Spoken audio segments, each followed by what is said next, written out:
Syederalun, seorang anggota polisi bernama Kombes Julius Bambang Karyanto atau Kombes YBK ditangkap di sebuah kamar hotel di wilayah Kelapa Gading, Jakarta Utara pada Sabtu 7 Januari 2023.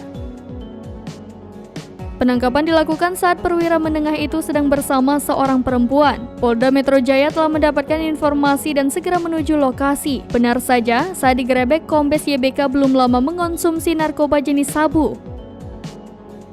Kombes YBK dinyatakan positif narkoba jenis metamfetamin dan amfetamin berdasarkan tes urin. Ia pun tak bisa mengelak saat digiring ke markas Dit Narkoba Polda Metro Jaya untuk menjalani pemeriksaan lebih lanjut. Barang bukti sabu turut disita dari penangkapan Kombes YBK. Kombes YBK dan perempuan inisial R ini telah berada di kamar hotel selama 2 hari terakhir.